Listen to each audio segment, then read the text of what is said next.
It's really good to see everyone virtually this morning. As we get started, I'm going to recommend, like our annual meeting, place yourself on mute and put your video on speaker mode so that as you're watching the screen, you'll see the screen share or the person who's currently speaking.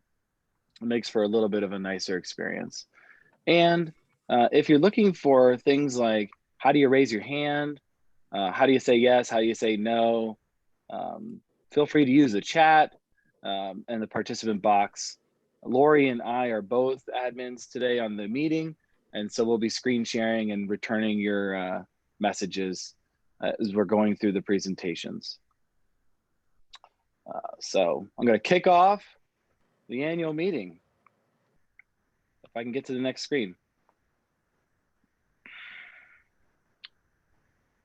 Okay, so I'm going to call to order the annual meeting of the members of the Chamber of Commerce, Northeast Berks Chamber of Commerce. A little background: each year we have a meeting where we discuss the previous year's activities and where our committees report to our general membership. You know, back in 2008, when I became a member, I attended one of my first annual members meetings at Mizzoulam Springs, not at Mizzoulam Springs, at what's the name of the restaurant we used to go to? Berkeley, or was it before that? Before that. There's a health center there now. Anyways, it's my mind you're talking about the Carl Ziegler's Inn.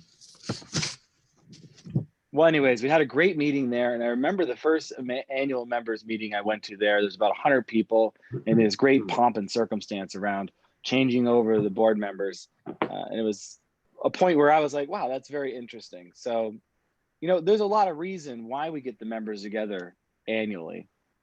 We're a member-based organization, and, you know, even though we meet monthly at breakfast meetings or at member meetups, it's the job of a membership organization to get together annually and talk about what the organization has done. So I'm going to jump right into the agenda by presenting the minutes of the annual meeting of the members of January 17th, 2020. And I'm going to get that up on my screen here for everyone to see. So typically we hand out all of these documents during the meeting in person. Of course, we can't do that. We did send them in an e-blast. Thank you, Lori D'Onofrio Gallery, for sending that out. And I'll take a motion from the floor for the approval of the meeting minutes from the previous year's members meeting. I'll make a motion to approve the minutes. I'll second that. Mark. Second, Barb. Yep. Any discussion? All in favor signify by saying aye, and all members can vote. Aye. Aye. Aye. Any Aye. opposed? Okay, minutes approved.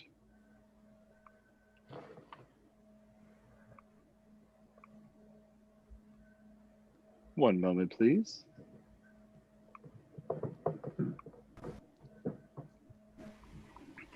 Okay. Well, thank you there. I'm going to go now and just give you my report. So again, I want to welcome everyone. I want to welcome our guests, our members, our speaker, our sponsor. A little bit different venue this year, as I indicated in the morning. You know, we're not at Kutztown University like we have been for many years, enjoying the great Aramark breakfast. By the way, they told me the secret to their eggs. It's heavy cream and butter, but it's delicious. I really look forward to 2020, where we're going to meet in person, even if we have to rent a very large tent with lots of heaters.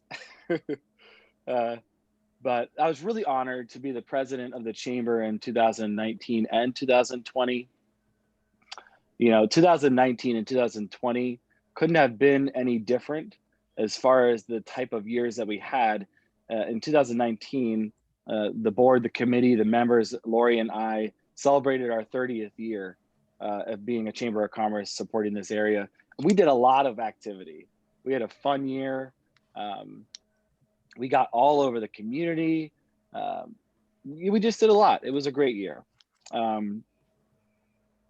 2020, we completed our 31st year. And you just can't help but look back and think about how different it was.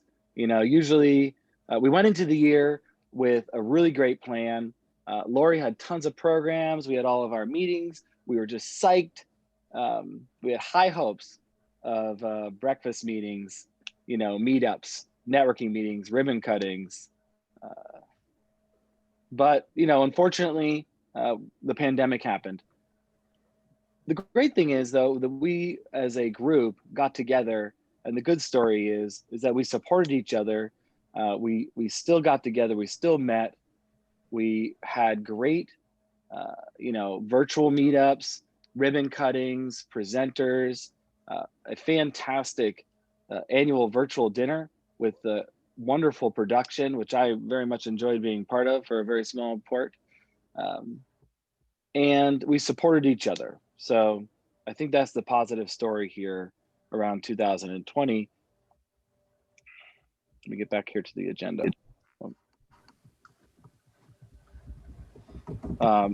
And we had events as we were able to get out into the community. We had an event at Crystal Cave, which was a lot of fun. Event at Kutztown Park. Each of these events were very interesting, well put on, and also safe. For everyone was respectful, wore their masks, kept their distance. We had a wine and food tasting at Keystone Villas. Despite everything that was challenging in 2020, we still brought in new members, and we still promoted each other and our community. So thank you. And I just want to say thank you to all of our committees, all of our members, all of our volunteers, sponsors, board members. Everyone has gotten on a Zoom meeting with me since March. I know there's been quite a few of them, and everyone has worked from home and has helped out get the mail, been in the office. And again, thank you. So I just want to wrap up my report by just saying thank you to Fleetwood Bank for sponsoring again for 2021, which is the 2020 chamber meetings. And as we start our 32nd year in the middle of a changing environment, I really feel like the next 10 years is going to look different. But what's going to look the same is the members and the community working together to make this area the best place to work, live, and play, and to make the Northeast Berks Chamber the premier business resource in the areas that we serve.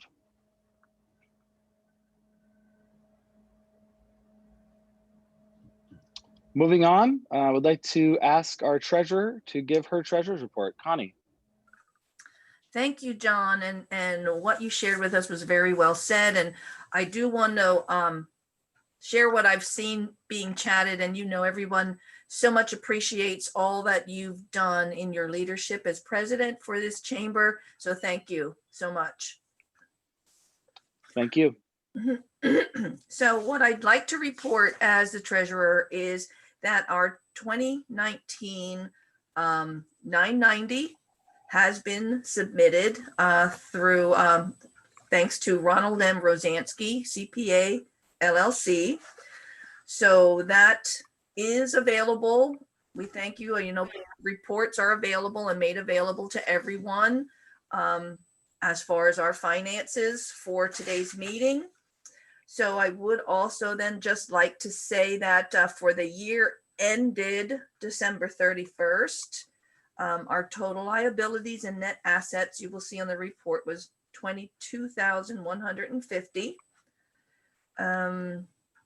And our net assets at the end of the year, so if we look at the statement of activities for 2019, we have our net assets at end of year were 21,383. As I said, these are all available there. It's all transparent to everyone to be able to view and see these things. So that's my report for the 2019 fiscal year. Thank you very much, Connie, for your report. And thank you for being our treasurer. It's appreciated, all the work that you do. And I would entertain a motion to accept the treasurer's report for the fiscal year ending December 31st, 2019. So moved. Moved. Okay, Elise as the first, second was Anne Marie. Mhm. Any discussion? All in favor of approving the treasurer's report? And this is the compilated version, so it's not pending compilation. Signify by saying aye. Aye. Aye. Any opposed? Okay, thank you. Treasurer's report approved. Moving on to the secretary's report. Hope.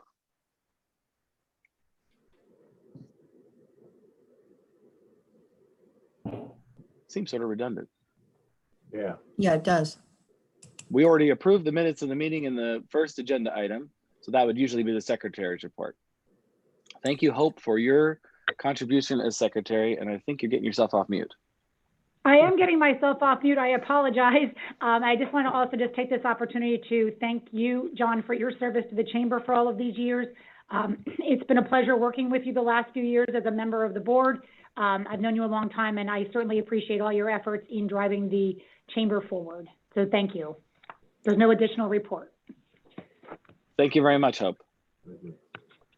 Moving on to our committee reports. I'm going to start. We just heard from our treasurer, Connie Worley. She also is the chair of our finance committee.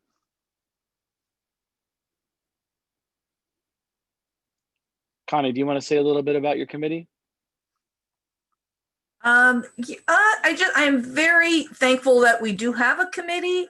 As John has already shared, 2020 has been quite challenging for the chamber, but we do continue to meet regularly and plan accordingly, try to do our best to plan accordingly to use chamber funds, make sure that we are being very conscientious of how things are being spent, what's being used. And like I said, it does take a committee, and I'm so grateful for all of those on that committee. I will mention, so on our finance committee, of course, the president, John Scott, is part of that finance committee. Hope Pearson, Ed Richmond, Ron Rosansky, Sherry Chrisman does our financial reports along with Lori D'Onofrio Galley. So that is really the committee that works hard to just keep a pulse of where we are going. So thank you everyone who helps with this finance committee. Thank you, Connie. Okay, moving on to our, I lost my screen, governance committee. Jim.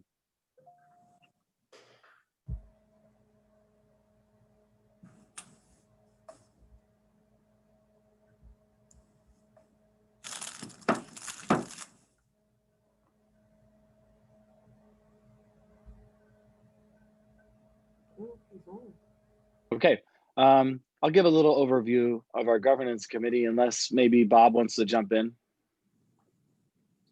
You know, John, if Jim's not here, I mean, we'll just be brief. Jim's chaired our governance committee through the year, and we've tackled a lot of things. Essentially, what we do is we try to be strategic for our board and make recommendations to streamline the work of the board. And I have to say that it's been good. It's been real good. And I want to thank everyone who's been on it. John has been, Elise, Lori, Jim Schur, of course, Kurt Rohrbach, myself, and a couple others. Ed Richmond was on for a while, and we really appreciate the work the governance committee does to help the board. Thank you for being quick and on your feet with your information. I appreciate it. It's a good committee. Let's move on to our resource development, which includes a lot of our activities around membership and programming and our events. And starting off, Penny is our previous ambassador for many years, chair of our ambassadors committee. She's not available today. So we will review what the ambassadors do at membership. John, Business and education. Go ahead. excuse me, could I just run through the list of our ambassadors as an acknowledgement? I would love that. Thank you.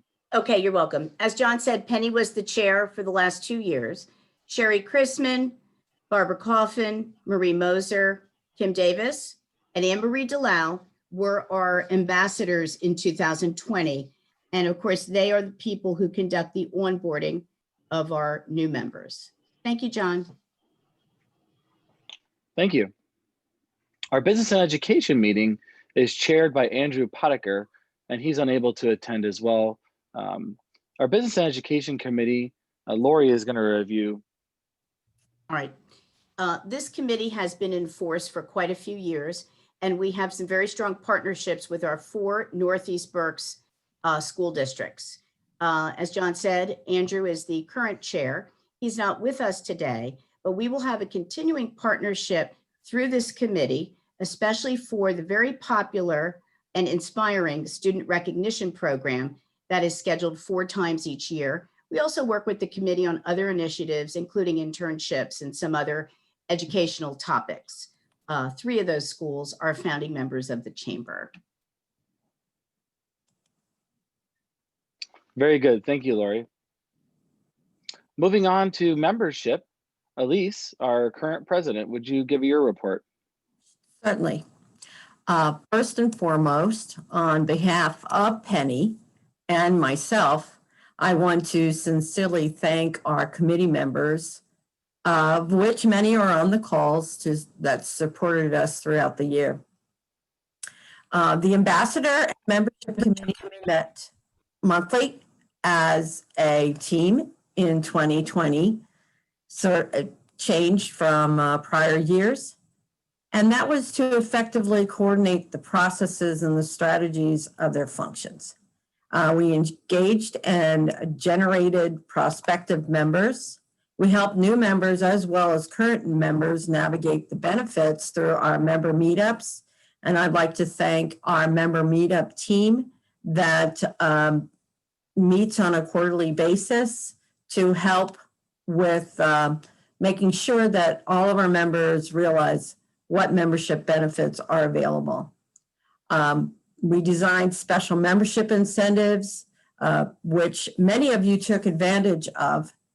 In 2020, we had 14 new members on board, as well as they included businesses and nonprofits.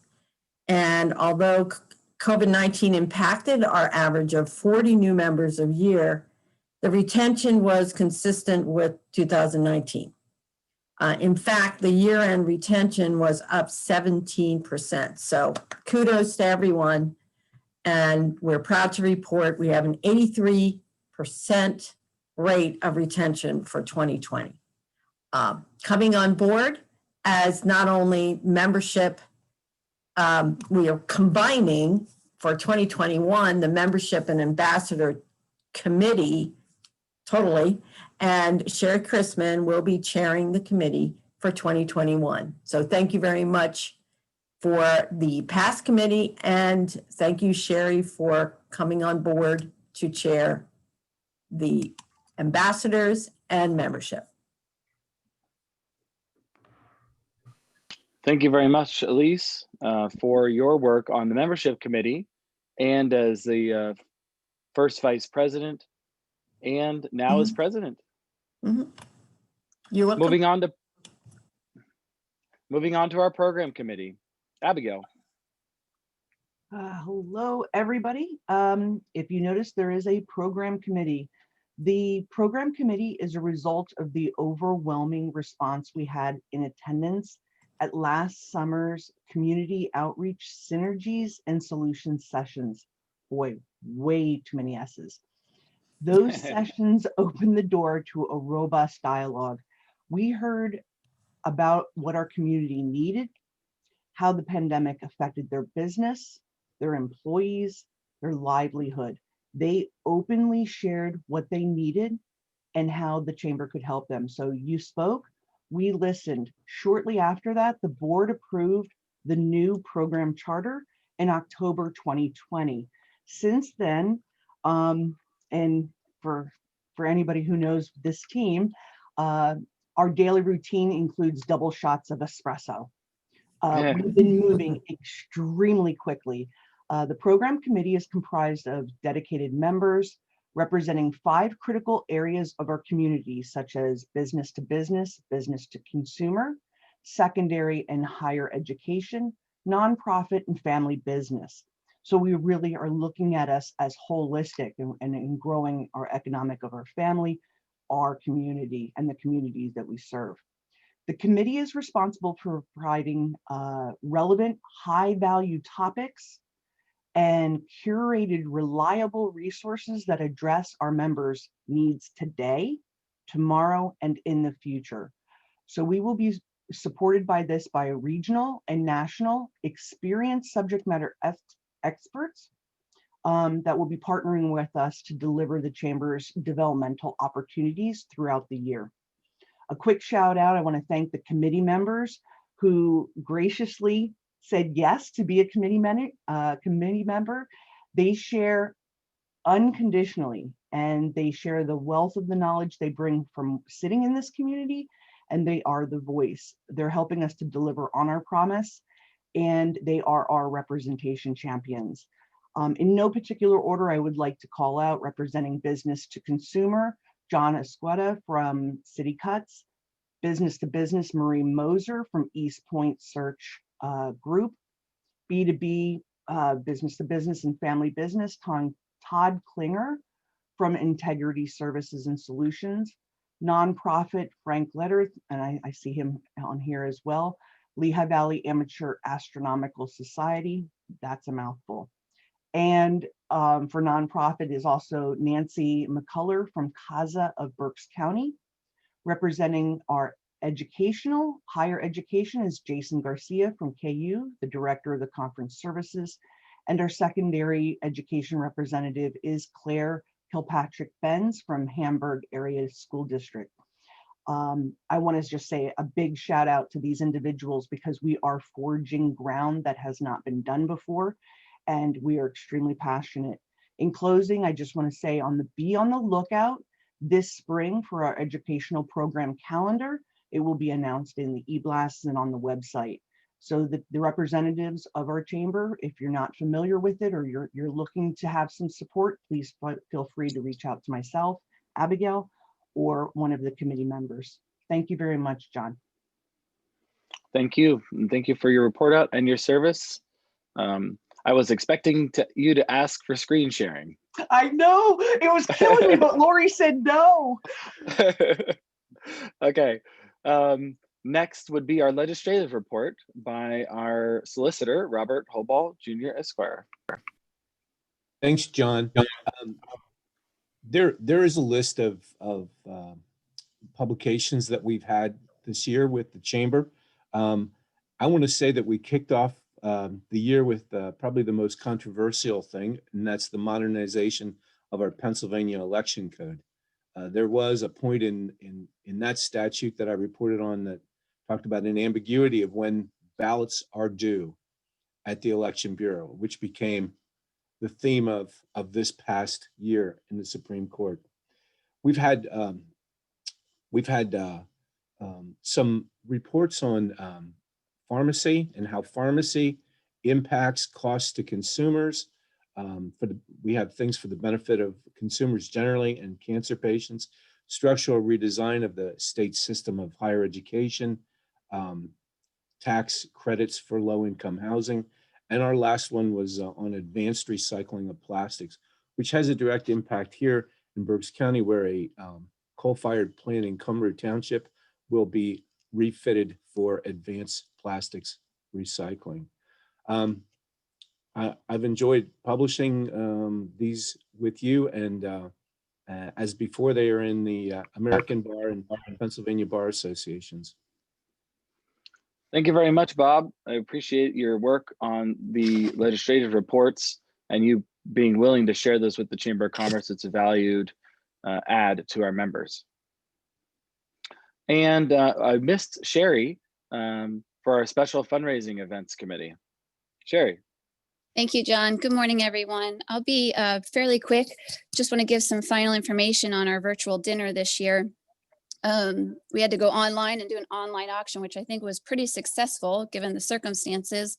Reservations totaled 4,680 and auction donation proceeds totaled 1,462. Of the total auction proceeds, $731 will be donated to the scholarship fund in first quarter 2021. Expenses totaled $2,650.82 for meals ordered from 5 really good restaurants and $63.60 from Kutztown Printing. So that leaves a net proceeds totaling $2,697.18. And that all couldn't have happened with the awesome committee members that I have: Claire, Ellen, Elise, Connie, Mary Fran, Heather Uzinski, Barbara, Mark Crosley, and a special thank you to the Chamber gang that helped create the promo videos: Kim, Roger, Ellen, Peter, and Dave. Thank you all so much, and I look forward to helping Ellen, who's going to be chairing the committee this year, with this year's event. Very nice. Thank you as well for taking on your new committee chair role. Okay, old business. Thank you to myself. All right, new business and Penny. Under new business, we have a couple items that we want to get through pretty quickly. The first one is a resolution for the service area. And I believe that Lori is going to share that on her screen. Is that right, Lori?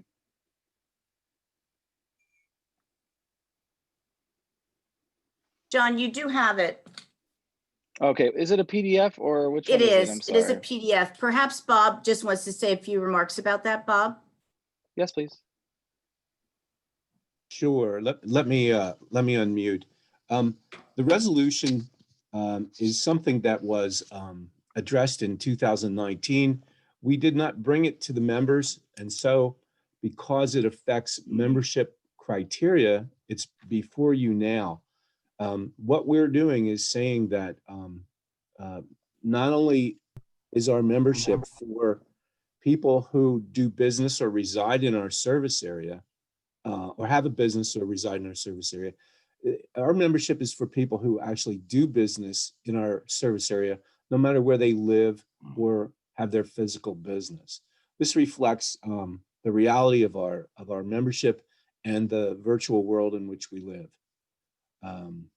I would hope that the members here approve it because it's what we're doing. This is an amendment to our bylaws. Thank you, Bob, for reviewing that. It was included in the e-blast as a copy. Thank you, Lori. You're welcome. And I wanted to find out if we have a motion to approve the resolution. Also move to approve the resolution. Mark is the So moved. first. Claire? Claire, hello. Second. Any discussion or questions? Well, this is something that we've been working on for a little while, and I appreciate everyone's interest in moving this forward and all the work that was done between all the committees and the board. All those in favor of approving the resolution? Aye. Aye. Aye. Any opposed? Elise, you were going to say something? I just wanted to mention that we sort of put the cart before the horse. We had a vision and mission discussion with the board of directors at our last meeting. And in looking forward to having this resolution approved, we have removed any sort of mention of the area as far as the Northeast Berks Chamber area, so that those members who are located in another state and service our area felt welcomed and comfortable, and our vision and mission would sort of resonate that. So just wanted to mention that. Thank you. And we're excited about it. Me too. Yeah. Okay, item number 2 under new business. I want to recognize our new board members, Mary Lee Moffett, Ellen Overcast, Heather Zimmerman. Thank you for your agreement as members to contribute on the board of directors and committees. And I want to recognize our continuing board members, Dustin Adam, Edward Jones in Fleetwood. He is a past president and has looked maybe his last year. Sherry Chrisman is continuing. Barbara Kaufman also, and she is our first vice president. And Mark Crosley, Esquire, also continuing. Thank you very much to everyone for their agreement to continue on the board. There's another page, John. John, they're continuing names. Oh, one moment.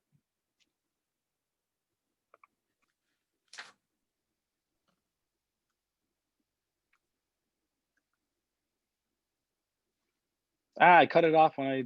You know what? Shall I read the names quickly? Yes, please. Happy to. Barry Endy, Fraser Advanced Information Systems. Todd Klinger, Integrity Services and Solutions.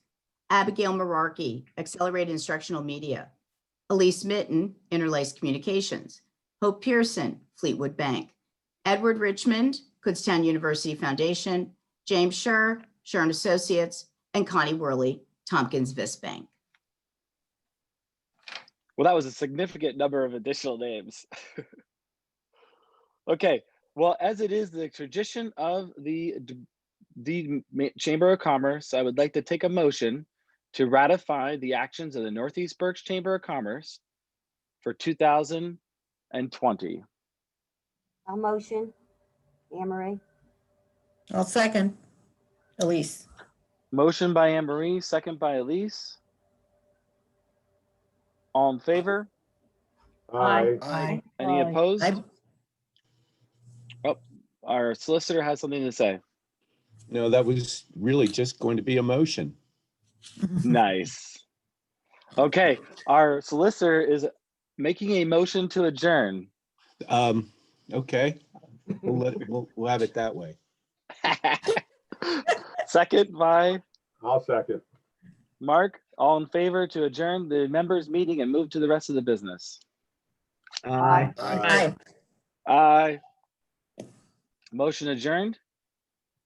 Bear with me as I get my screen set up.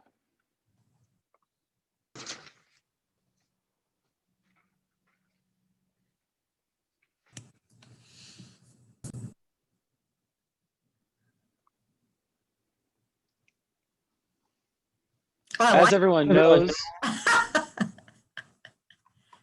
knows, Fleetwood Bank is our sponsor for this breakfast for many years, and the speaker and the annual meeting, and just a great partner with the Chamber of Commerce. So thank you, Fleetwood Bank. I'm going to play a video now as a commercial here from them. One moment. Whoops.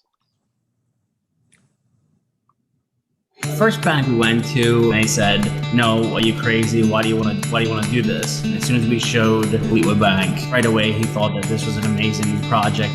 Fleetwood Bank was kind of an answer to my prayer. And from my experience working with Fleetwood Bank, it's been a wonderful partnership, because when you have people who believe in the community and are invested, you will see better results. When people believe in you, you succeed.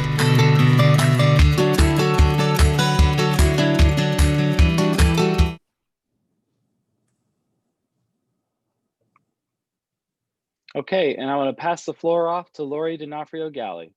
All right. Well, I just want to thank everyone for attending today, and I want you to know that it's an absolute pleasure working with you every week and every month of the year of 2020.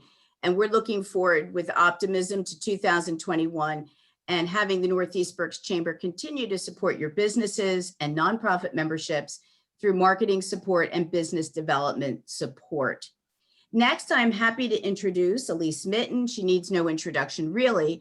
She is our new president, as you know, and she's the owner of Interlace Communications in Shoemakersville, a company that she founded and started over 25 years ago. Elise. Hello, and welcome everyone to our economic forecast. I'm looking forward to it. I have the honor of introducing Timothy Snyder, who is president and CEO of Fleetwood Bank. Just a little bit about Timothy. He was appointed president of Fleetwood Bank in 2016, following a 16-year career at National Penn Bank. In his current role as president and CEO of Fleetwood Bank, Snyder believes the bank has an opportunity to continue to build in the foundation of a strong community bank. Over the last 5 years, Fleetwood Bank has grown to $306 million in assets and has offices located in Blandon, Fleetwood, Kutztown, Lyons, Shoemakersville, Wyomissing, Boyertown, and a to-be office in Ole. Snyder leads the only remaining locally owned community bank based in Berks County. He is dedicated to providing services to the community, including financial employee resources. In addition to Fleetwood Bank, Tim is a director for the Federal Reserve Bank of Philadelphia and is a board member for South Central Transit Authority, Opportunity House, and Penn State Berks campus. So please welcome with me, Timothy Snyder. Good morning. Thank you, Elise. And congratulations, John, on your term as president. Great job. Fleetwood Bank is pleased to once again sponsor the Economic Outlook Breakfast for the Northeast Berks Chamber. And I, again, am honored to be able to introduce Rio Tashiro. A little bit about the Philadelphia Fed. The Fed's mission is to create the conditions that generate jobs, promote price stability, and foster economic growth. At the Philadelphia Fed, we help shape the nation's monetary policy, supervise and regulate financial institutions, support the safe and effective operation of the U.S. payments and financial system, and promote fair and impartial access to credit and inclusive growth. The third district is home to over 13.3 million people and encompasses Delaware, southern New Jersey, and eastern and central Pennsylvania, representing 4.6% of the country's population. For Rio is a senior outreach economist traveling across the third district, speaking to various groups about the economic outlook and the functions of the Federal Reserve.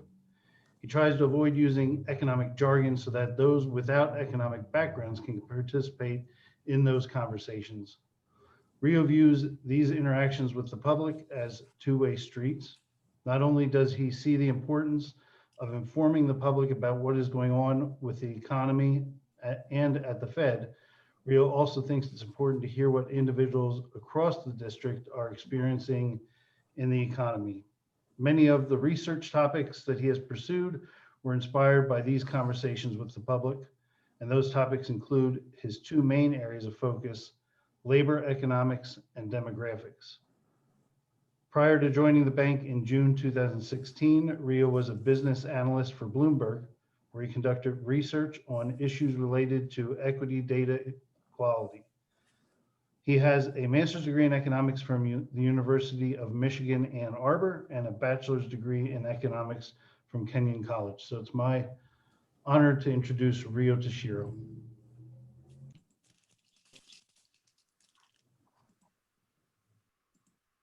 All right. Good morning, everyone. Thank you very much, Tim, for the nice introduction. Always good to see you. Thank you for inviting me here this morning. It looks like we have somebody else controlling the slides for me, so thank you for doing that. So again, I'd like to thank Lori and the Chamber leadership team for inviting me today. Obviously, we are in a very different circumstance than I last presented to you 2 years ago, so hopefully you'll find the information presented this morning useful. So for those of you who don't know me, my name is Tashiro, and I work in the research department at the Philly Fed. So today I was asked to provide a brief update on what's going on with the economy. So I will speak for about a little bit less than 30 minutes. Hopefully we'll have some time for questions at the end, but during which I will address some key questions that I think that are pretty important for the economy right now. So again, after that, if we do have time, I'll be happy to address any questions that you may have. So before we can get started, however, as always, I would have to preface my presentation with a standard Federal Reserve disclaimer that the views expressed this morning are my own and do not necessarily reflect those of my colleagues at the Philly Fed or the Federal Reserve System. So with that out of the way, let me actually start with a graph of the gross domestic product to motivate the key questions I would like to address. So if you could turn to the next slide, please. Great, thank you. As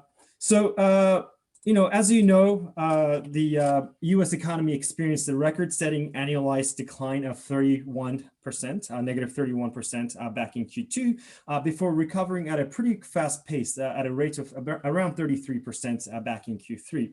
So what's interesting here is that, despite the strong recovery, it should be noted that we're still pretty much far below pre-pandemic levels in terms of economic activity. So we still have a long way, excuse me, until full recovery. So during this time, what's interesting is that, consumer spending and business investments, both were indicated by arrows, were really the main drivers for the contraction as well as the growth for the economy. So together they account for more than 80% of our economy. So when we discuss the economic growth or economic contraction for that matter, it does make sense to concentrate on those two components. So in the next slide, I will outline the key questions I would like to address during this presentation. So next slide, please. Thank you. So as I said, I'll be addressing some key questions throughout this presentation. So while I think there are thousands of very interesting questions we can ask ourselves, in the interest of time, obviously, I have chosen to cover 3 questions today, really basic ones. So first, I'll be talking about what has happened to businesses at the national level and also the local level so far. Second, given that, how have our consumers reacted so far? And then finally, I'd like to briefly discuss what's now. What can we expect in the near term? Next slide, please. So let me begin with the discussion for the first question, which is, really, what has been the overall impact of the crisis to the businesses? Next slide, please. So this chart shows the net revenue of small businesses, relative to what they saw in January of last year, so January of 2020. So I have plotted the data for the U.S. in black, and the data for the Commonwealth of Pennsylvania is in green. So you'll notice actually a couple of things from this chart, right? So first, as you can see, the figures dropped quite substantially, I would say, around April and May of last year, not surprisingly, but have recovered substantially since then. Having said that, second, you also notice that these figures have essentially stayed the same since mid-June, which suggests that the pace of recovery has actually slowed down even as early as mid-June. And of course, like I said before, we still have a pretty long way to go until full recovery. So for example, at the national level, if you follow the black line, we're still about roughly 32% below where we used to be in the beginning of last year. So again, when business conditions change, they tend to show up in the labor market numbers. And of course, this recession has been no exception. So in the next few slides, we'll take a look at how the labor market has developed in the recent months. Next slide, please. So each of these colored bars represents the monthly net change in terms of payroll jobs, right? So for example, if you look at the small bar all the way to the right, that represents, that means that, in the month of December, the US economy actually lost about 140,000 jobs on net. So really, the overall narrative here is that after declining by about 1.4 million jobs back in March, the US labor market has actually experienced the record-setting net loss of over 20 million jobs back in April. So of course, while the data since then, so if you look at the data between May and October, you do see that the job market in the US showed some improvement. It should be also noted that we're still about 10 million jobs below where we used to be back in February of last year. So again, just like the data from the previous slide, using the net revenue of small businesses, we see that this pace of recovery has obviously slowed down substantially, particularly in the past couple of months or so. And again, we still have a pretty long way until full recovery in terms of number of jobs. Next slide, please. So when you examine the local labor markets for our district, again, Pennsylvania, New Jersey, and Delaware, you'll notice that there's quite a bit of regional variation. So the key drivers for that are one, varying dependency on sectors that were most impacted, and number two, varying damage to such sectors, right? So we'll get back to Berks County, which is the represented by the letter U in a minute. But in the case of New Jersey, for example, I think this is the most intuitive observation here. Atlantic County and also Cape May counties suffered the most in our district as a result of the pandemic, because those two counties happen to rely more heavily on industries like casino, leisure, hotels, etc. So again, going back to Berks County, represented by the letter U, has experienced a quicker recovery than many other parts of the state, which is a good news. In the next slide, let's slice the data a little differently so that we can actually examine this a little bit closer. So next slide, please. So while most sectors were negatively impacted overall at both the state, national and local levels, at this point, it's very clear that some sectors were much more severely impacted than the others, right? So for example, if you look at the leisure and hospitality sector for both Pennsylvania and the US, represented by the green and the bluish lines, respectively, that sector includes jobs in things like hotels and restaurants. That particular sector for Pennsylvania lost more than 20% of the entire workforce. So that represents a loss of approximately 140,000 jobs, when we compare the data from November of last year to November of 2019. So that is actually a pretty huge discrepancy in terms of recovery. Curiously, the same sector for Berks County has actually done, pretty well recently, right? So that's the big positive orange bar that you see towards the bottom of the graph. So perhaps someone more familiar with the industry of the local industry can share their thoughts later in the Q&A session. But when I looked deeper in the data for Berks County in particular, I saw increases in positions such as customer service representatives, particularly for hotels and restaurants, food preparation team members, including those working at fast food restaurants, and also another category that I saw for, again, particularly for Berks County, is janitors and cleaners hired specifically at restaurants, presumably to conduct deep cleaning for COVID-19. So natural question is, why only Berks County and not other parts of the state? I really don't have a good answer to that. Again, someone who's more familiar with the industry may be able to answer that question better. But if you just look at the overall data, it does look like the Berks County area is faring a little bit better than the rest of the state, which is positive news for this community. So next slide, please. So let's continue our discussion of the labor market a little bit more. So, in this slide, we use a data set that contains a near universe of all online job ads that were, posted in the US for the last couple of years or so. So essentially, we're interested in comparing the number of job ads for each occupation in December of 2019 versus the same data in December of last year, so December of 2020, right? So the dark table on top shows the occupations with sharpest increases in the number of job ads from December of 19 to 20. So if you look at that top table, you see that many of these jobs include, logistics jobs such as, packaging machine operator or order clerks, and also, things like, veterinary vets, and also if you go down the list, which I didn't show in this particular table, but you do see some occupations like personal care aides. So it looks like jobs in personal care sectors for both humans and animals, let's say, also, saw a pretty heavy increase in demand.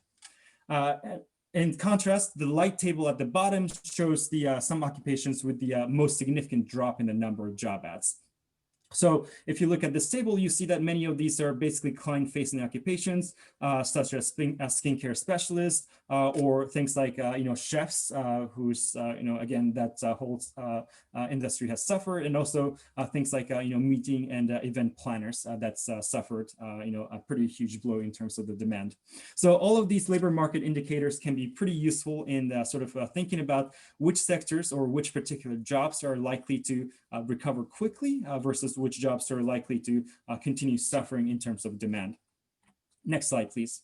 So in the next section, we will explore the reaction by consumer, given what we have already discussed. And you'll see that the overall trend is actually pretty similar or directly tied with what I have already discussed in terms of businesses. Next slide, please. So this slide shows the monthly consumer confidence indexes in the US.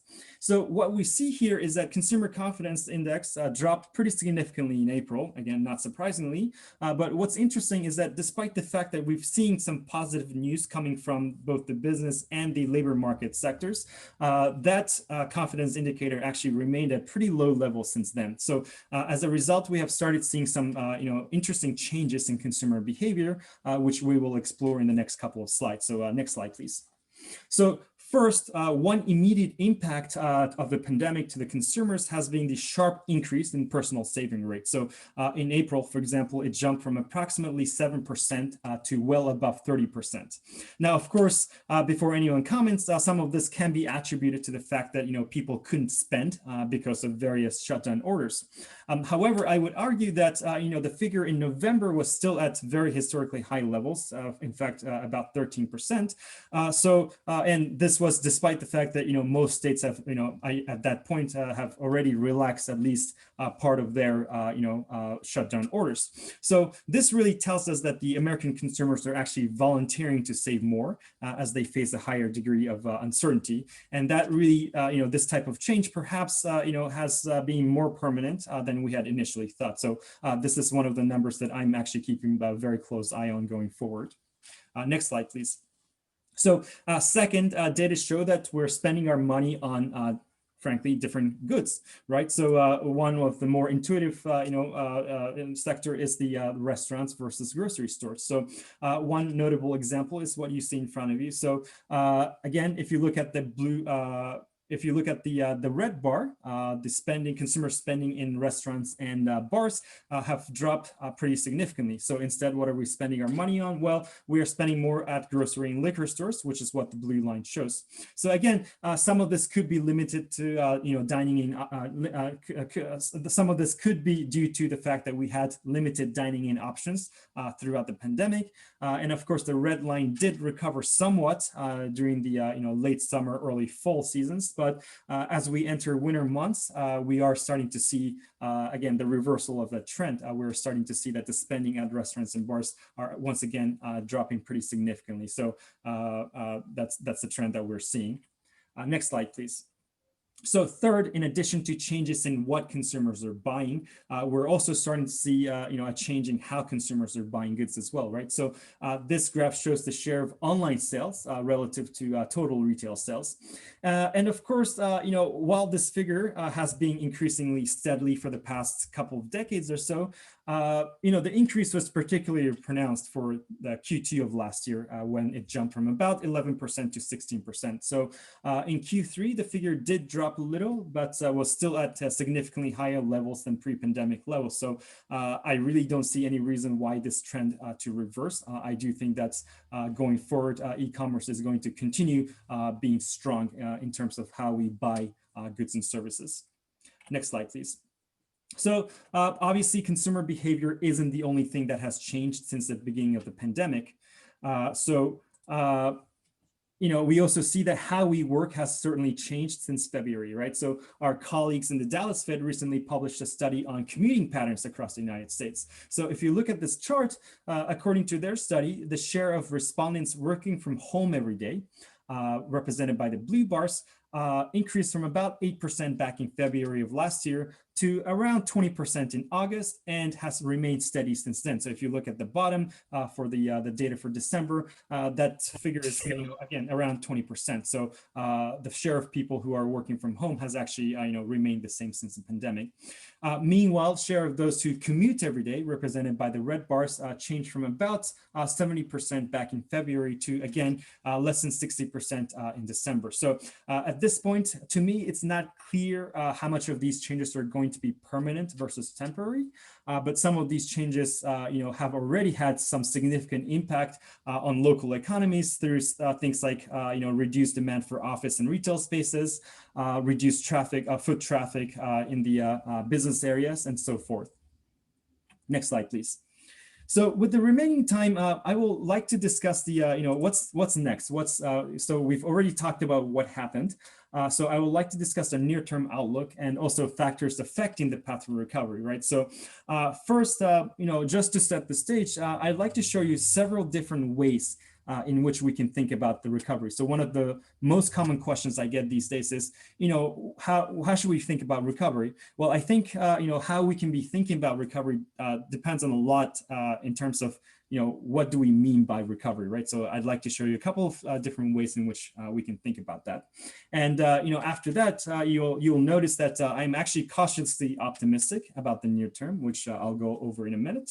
So, and of course, second, I'd like to show you some factors that ultimately affect the pace of recovery. Next slide, please. So let me start with some perspectives on recovery.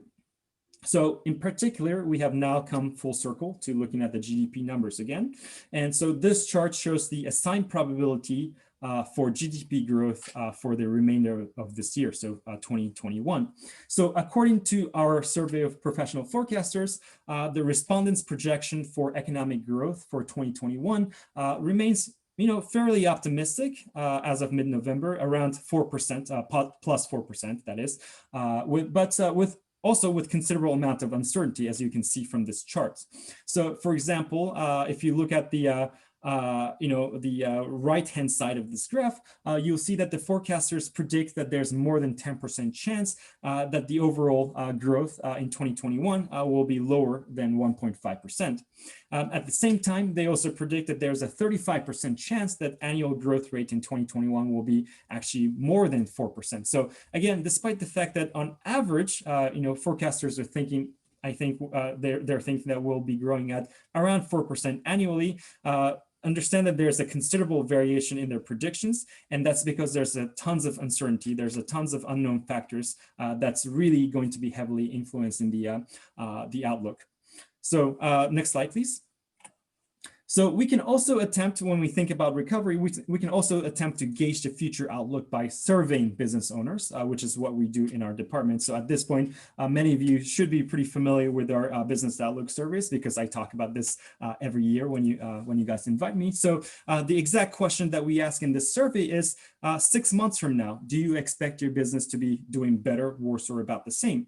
So as you can see from this chart, the business owners in our districts are actually pretty generally optimistic about the future. So having said that, we do see that the level of optimism can be dependent on specific sectors, right? So from this chart, you can even see that the manufacturing firms represented by the orange line tend to be a little bit more optimistic than their non-manufacturing counterparts, which is represented by the blue line. So again, when we think about recovery, it is important that we incorporate the sentiment of the business owners, because after all, these business owners are really what's driving the U.S. economy. Next slide, please. So yet another way to think about recovery is really by looking at my favorite data, employment data, right? So this chart shows the number of months it took the US labor market to fully recover from each of the past recent recessions, with the current recession plotted in black. So for example, if you look at the blue line, that's the line for the Great Recession. So that's the past recession, the last recession we had. You see that it took us almost 80 months to fully recover in terms of employment levels. So while the recovery in the current recession has been pretty solid so far, again, if you look at the black line, the pace has been significantly slowing down in the recent months. So again, with so many uncertain factors in the economy, the timeline to full recovery remains unclear. But if past is any indicator, we might be in for a pretty longer ride until full recovery in terms of employment. So when we think about path to recovery, it does help to think about several different ways to achieve that, which I did in the past 5 minutes or so. So as you saw, both the forecasters and business owners around our district are in general pretty optimistic. So now that I've talked about reasons to be optimistic, let me actually show you some reasons to be cautious, because I did mention that I am cautiously optimistic about the future. So next slide, please. So the first data set I want to show you is the Mobility and Engagement Index, which is developed by our colleagues in the Dallas Fed. So what they do is that they use a large data set of our cell phone GPS data to really quantify how active our consumers are. So we already know, again, not surprisingly, that consumer activities dropped very, very sharply when various state and local governments implemented shutdown orders. But having said that, this chart shows that consumer activities actually slowed down even before those orders kicked in, which is what the yellow line shows. Yellow arrow shows, excuse me. So more recently, even after some of these orders were relaxed, we see that the activities are still far below where they used to be back in February. So if you look at the green line, again for Pennsylvania, you do see that the activities are about 60% below where we used to be back in February. So again, this suggests that consumers are being cautious, regardless of what what the government officials are saying. So their voluntary decision to limit activities is really likely to outlive any policy restrictions. So really, the point here is, until consumers feel completely safe about going around and doing things that they used to do back in first months of 2020, it is going to be pretty difficult to say that we will be able to achieve full recovery. Next slide, please. So going forward, one of the areas of concern for businesses is the fact that we are starting to see some evidence of business failures, unfortunately. So in particular, if you look at the panel on the right, you can see that the business Chapter 11 cases have been filed at one of the fastest paces in the last 15 years. So that's the what the red line indicates. So as businesses look to reorganize their debts, they may be hesitant to commit to large investments and so forth. So that is also going to further slow down recovery. Next slide, please.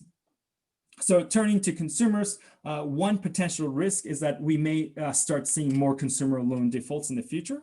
So I don't mean to self-promote my work, but I recently co-authored an article that talks about this topic, right? So if you're interested in the details, I encourage you to read the paper. But so far, we're not seeing many cases of personal bankruptcies or even loan defaults. But we think this may be because they're simply not being reported, right? So specifically under the CARES Act, personal debts and forbearance agreements are not counted as delinquent. So really, once these agreements expire, all of those, share of, say, mortgage loans that are in the forbearance agreements will be all of a sudden counted as, delinquent or default. So we might be seeing higher, default rates all of a sudden. So that's something that we should be keeping a close eye on. So in this penultimate slide, I would like to briefly, next slide, please. So in this penultimate slide, I really like to briefly discuss the, factors affecting the outlook, right? So first and foremost, this is a crisis that's caused by a pandemic. So therefore, until we get the virus under control, the fact of the matter is it's difficult to imagine that situation will improve significantly. And of course, second, there's uncertainty about changes in consumer behavior, as we talked about. So in particular, it is still unclear that some of the changes that we have started to see are permanent versus just temporary, right? So for example, once the virus is under control at some point in the future, it is possible that the demand for, say, air travel will sharply increase due to pent-up demand. However, once that is settled, once everything, all the dust is settled, I don't know if the demand for air travel is going to be, higher or lower than pre-pandemic levels. We're just going to have to wait and see how the consumers will react to all the news that's going to come in the next 6-9 months or so. And of course, finally, there are questions of if, when, and how much of additional government support we can expect, or that consumers can expect, right? So many of the relief programs established by the CARES Act, for example, have already expired or are about to expire. So again, if consumers expect more government funding, for example, for certain sectors or certain segments of the population, that is going to have some effect in terms of how they are going to spend or not spend the money in the future. Next slide, please. So this is just really the last slide that summarizes the key questions that I said I would address throughout this presentation. Really, at first, in terms of impact to the businesses, while we are starting to see some signs of recovery, which is, of course, encouraging, I'd have to say that we are still a long way until full recovery. And of course, in terms of consumers, we are seeing very low levels of consumer confidence so far. And of course, that resulted in significantly less spending on goods and services. And of course, finally, in terms of the near-term outlook, we know that the pace of recovery has slowed down in the most recent months or most recent weeks. So the news of vaccine are obviously very positive, but unfortunately, it does take some time until the vaccine gets around to everyone. So I do think that the near-term outlook remains largely unchanged, just because the employment numbers aren't too encouraging to merit some good news.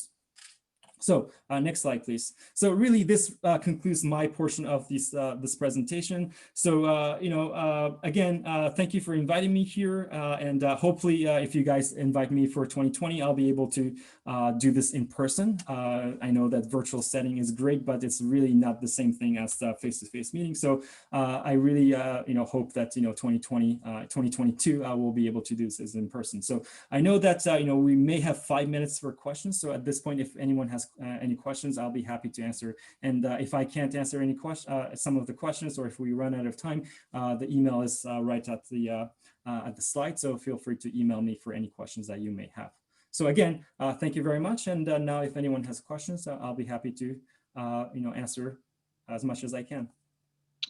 And if you don't want to ask your question, feel free to type your question in the chat and I'll ask it. I have a question. It's Anne Marie. How do you think the new administration is going to affect our growth going forward? Yeah, so that's a very, very good question. And I think in 2016, when you guys first invited me, someone asked exactly the same question. And I think I'm going to give the same exact answer that I gave 4 years ago. And I think it's a little too early to tell. I know that President-elect Biden did announce some of his initial economic plans at 9 p.m. yesterday. I do have a newborn baby, so I was already in bed. So I haven't had the time to look at his economic plans just yet. But so again, just like 4 years ago when one of your members asked the same question, I think at this point it is a little too early. And right now, what dictates the economy is the spread of the virus and how we can control the virus. And quite frankly, the change in administration, we still don't know what the effect of that is. But I think the consensus among certainly economists is that it's really the virus. I think the way it's really up to healthcare experts and other related industries for us to control that, and that's really the first step towards recovery. Thank you. Just a follow up to that, I did see that he wants, I guess, a new stimulus of $1,400. So who pays for that? You would have to ask the people, representatives from the White House or the Congress. Again, I don't know. Without looking at the specifics for the proposal, I wouldn't be able to answer that question. Question here. What do you see as the long-range impact of all of the fiscal stimulus? Is it going to weaken the dollar? What's it going to do a year or two from now? So that is a very good question. And so so I think there are two parts to it, right? So one is the concern for, longer term inflation. So basically, affect domestically. So let me address that issue first. I think issue of potentially high inflation in a couple of years is on everyone's mind.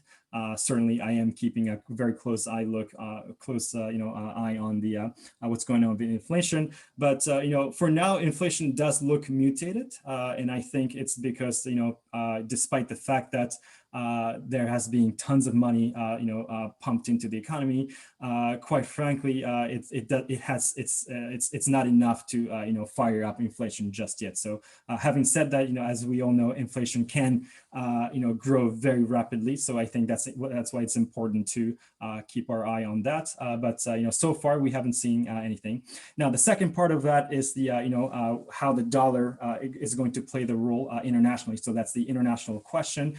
And I think it's, the question is really about the, all relative. So what's interesting here is that, yes, the US is pumping a lot of money in the domestic market, but so is everyone else, right? So what's interesting is that, relatively speaking, even though we're pumping a lot of money into the economy, if the other economies are doing the same thing in their own economies, the relative, value of dollar isn't going to change that much. Now, that may change depending on, once some countries can recover more quickly than us, for example. That may change, but right now it does look like, this is a global pandemic, so everyone is affected pretty much equally. So right now, that's why we're not seeing that much change in terms of the demand for dollar. It's just all about relative, which is interesting to think about, but that's a very good question.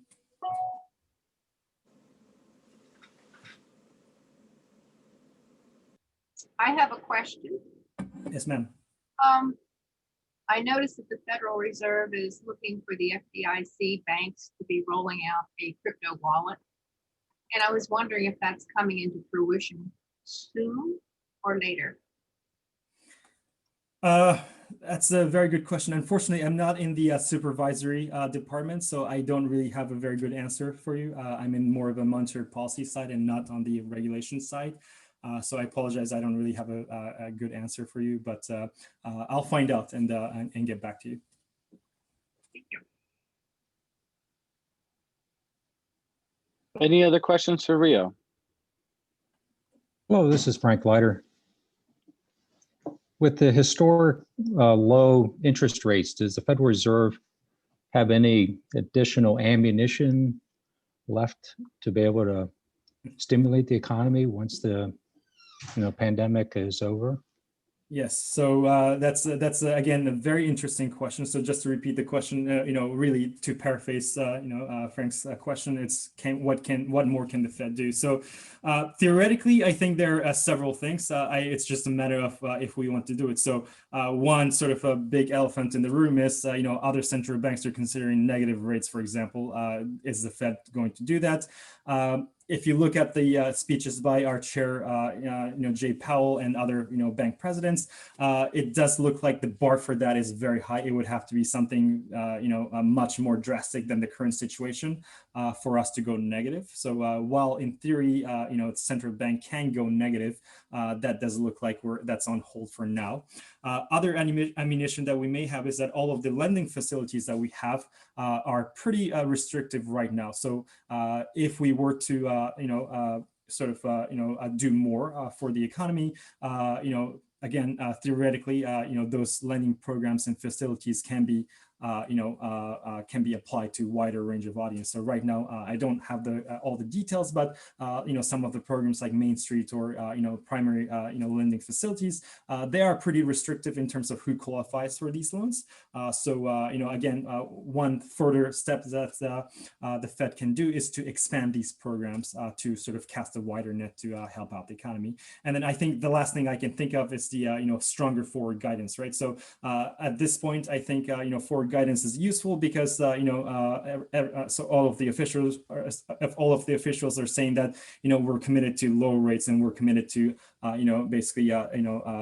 fostering the appropriate environment for the foreseeable future. But one thing that they could do is they could actually further commit by putting some kind of timeline, for example. So because right now the wordings are pretty vague. If you look at the statements, they're saying that until certain certain criteria are met, what they could say is, instead of putting some vague, end to it, they could also say something like, we'll be committing for this strategy for X number of years or X number of months, for example, and that will actually give a stronger signal to market participants about what the Federal Reserve is going to do. So again, these are my opinions, and of course, these are all in theory. I don't know if or how actual policymakers are actually discussing any of this, but those are the three main points that I can think of in terms of what